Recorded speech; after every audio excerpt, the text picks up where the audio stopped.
there, I'm Nicole Wilbur. I'm a writer and story nerd, and welcome back to my channel. This is the first part of 2 parts about writing novel openings.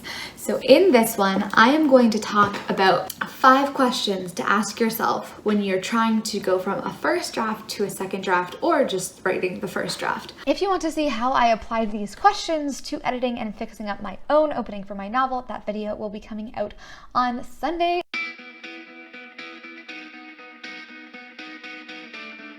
So novel openings are so hard. In order to do it well, in order to hook the readers, in order to get them to keep reading. So I have some of my favorite books here.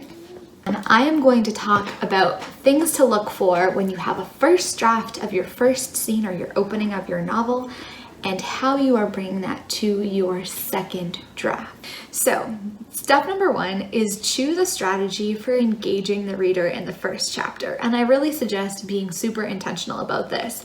So a strategy kind of has 2 parts. There's like the main context, what you're focusing on, what the description is talking about, what the majority of the text is devoted to, and then the main emotion or sort of propelling action that you want the reader to feel so they are engaged and they move forward.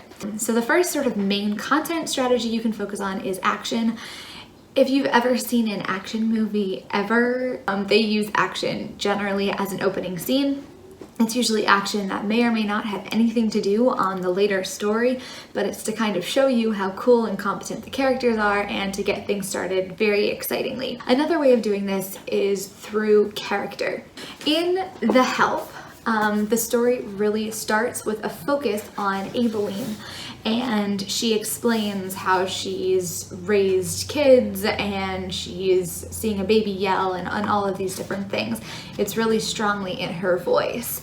Another example is The Rose Code, which is in 3rd person, not 1st person, and it really focuses on this character named Osla, who is scowling in the middle of her flat. So they're literally not doing anything in these openings, they're just kind of standing in place or recounting something, but it really is focused on character. Then you have setting and description as ways of opening. A really good example of this is The Night Circus, which starts by describing the night circus. I think the first words are, the circus arrives without warning, and it's really sort of a setting thing. That's why that book is so amazing. The description of the setting is really what hooks you in there. Another good one for that is All the Light We Cannot See, which is a wonderful book, and this one starts with the words, "At dusk they pour from the sky," and it's basically describing the setting of pieces of paper and what they say coming down from the sky, and kind of goes through that. The next page, we're talking about people or boats crossing the channel, intercoms in the corner of the city. So we're really doing setting there. Another strategy is to really focus on sort of theme, motif, those kinds of elements as the main content. And that is a great example in the book Becoming Mrs. Lewis. Her first sentence is, "From the very beginning, it was the great lion who brought us together." And the whole first chapter is about her being a child and visiting lion cubs at the zoo. So the whole, C.S. Lewis, Aslan, it's very, this book is kind of biblical. It has a very sort of religious undertone to it. Not explicit religious to it. That's a very important thing to C.S. Lewis and also the main character. So generally what I've seen in doing my analysis here is that most book openings tend to focus on one of those things for the opening scenes. Obviously, there are other aspects happening. They're all there.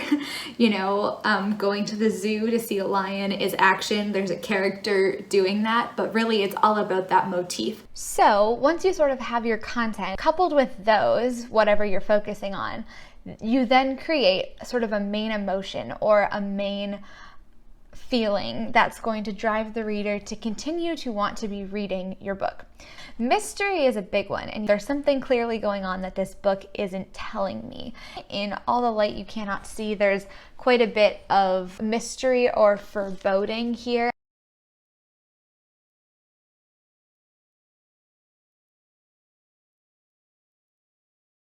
but more explicit of a mystery is in the Rose Code, where the main character, she receives a telegram that's very mysterious, and we don't know who it's from or why it's happening, why she's freaking out about it. Her interaction with it is very mysterious. The next question you want to be thinking about is how quickly are characters and settings being introduced?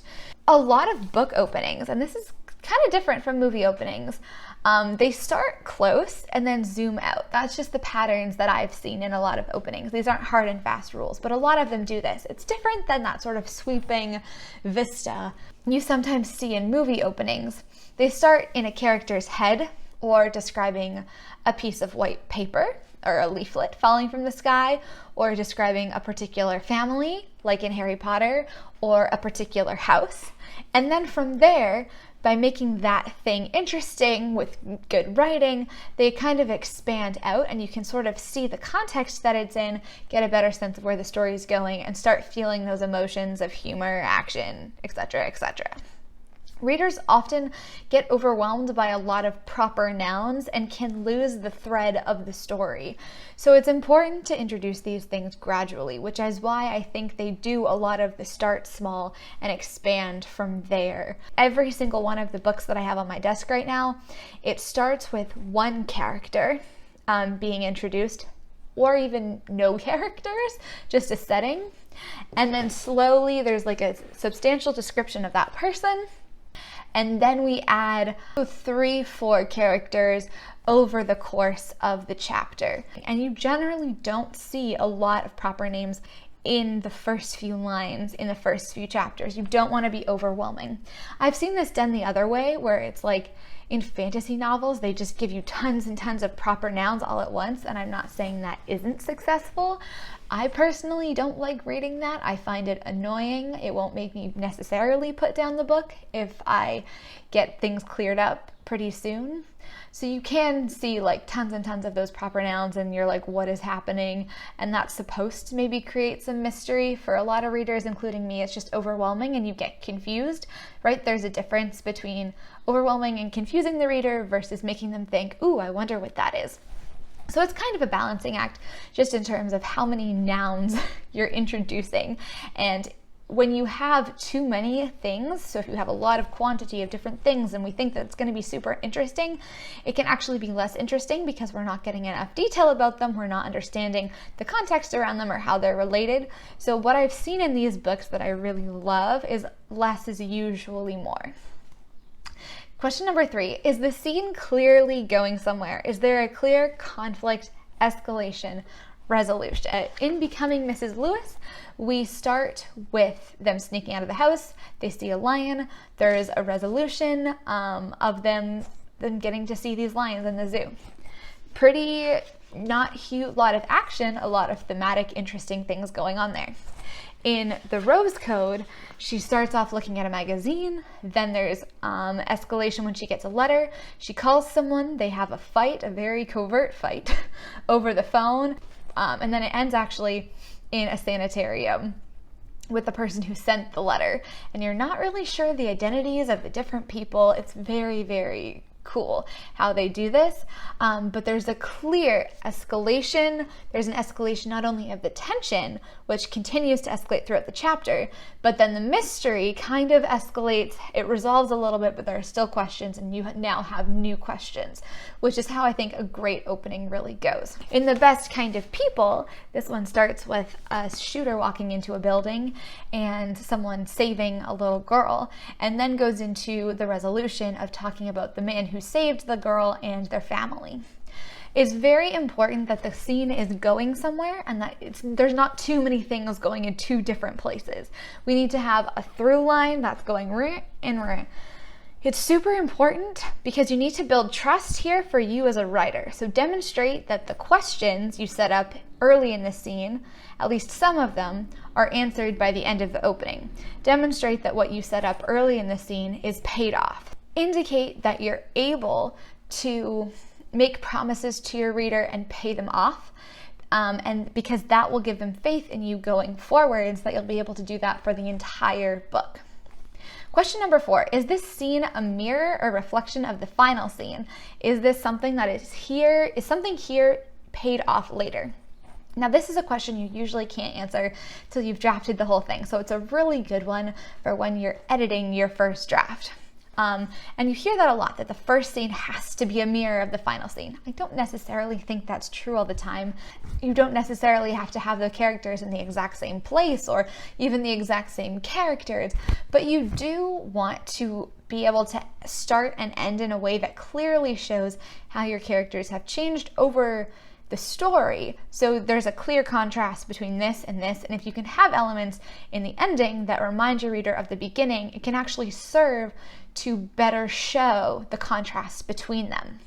So my one example for this is in The Help, we start off by describing May Mobley, and then at the very end is when Aibileen quits her job and leaves May Mobley. It's her walking down the sidewalk, having just quit that job with baby girl. The Rose Code, in the very first 2 paragraphs, Ozla is looking at a newspaper article about the royal wedding, and then the royal wedding ends up happening around the time that the climax is taking place and provides a lot of conflict in the ending payoff last section of the book. Now, those are doing kind of 2 different things. The Help really is a mirror. She's talking about how much she loves she's talking about taking care of these different babies, May Mobley and all the ones that came before her, and how this is kind of her identity. And at the end, she's saying, I am finding my own identity, my own thing to do. I'm going to do something new. In the Rose Code, it's really used so the royal wedding doesn't come out of nowhere in the 3rd act, and so we're kind of building to that point the whole time. There's a little bit of it's not explicit, sort of the ticking time bomb in the background, but it does put our expectations around this wedding so we kind of know what the shape of the story is going to look like. And then question number 5 is, how are you ending in order to launch your readers forward into the next chapter? Different ways to do this: end with a joke, something funny and entertaining, if that's the kind of book you're doing, end with a reveal. So The Best Kind of People, which by the way is ultimately about a teacher who is arrested for sexual impropriety. It starts with him rescuing his daughter and the school from a shooter. And in the next, in the end of that prologue chapter thing, it says, say the words wealthy and Protestant and picture a family. That's them, or close enough. No one saw it coming. We could set up a new question is another way to do it. So in the Rose Code, we do set up a new question at the end of the first chapter. It starts with Ozla and it ends with a different character in a sanitarium. And while the question was originally, what is this telegram? Who is it from? What's going on? By the end of the chapter, you're asking, okay, who is in this sanitarium, insane asylum? How did they get there? Why are her friends ignoring her? What sort of fallout happened? And is she going to get out? And those 4 questions work and are prominent for the next 2/3 of the book till we get to Act 3. You can also have a thematic statement as the ending of the opening, In Becoming Mrs. Lewis, such a beautiful book cover, the last line is, I'm sorry, I whispered every time we were meant to be free. So fun, so much theme. Quite honestly, All the Light We Cannot See is a masterpiece, and the opening, and it's structured very interesting in that the opening and all of the scenes are like very, very short. The first scene, the first chapter is only like, what is that, 100 words, 150 words. So they just really keep the momentum going by like not really getting to a resolution for a minute. That the ending of their opening is actually kind of the ending of the part 0. The line is, in the cellar beneath the Hotel of Bees, the single bulb in the ceiling winks out. And that's kind of ending with a cliffhanger. So we have end with a joke, a reveal, set up a new question, a thematic statement, or a cliffhanger. So those are 5 questions to ask yourself while you're either writing or editing your own opening. I hope you found this helpful. Again, if you want sort of just this list with some examples, I have that on my website, which you can go check out. It's in the freebie downloadable PDF section. There will be a link in the description. If you want to see how I applied these questions to editing and fixing up my own opening for my novel, that video will be coming out on Sunday. So keep your eyes open. If it's already up, there will be a card here, and it'll probably also be in the description and the end screen as well.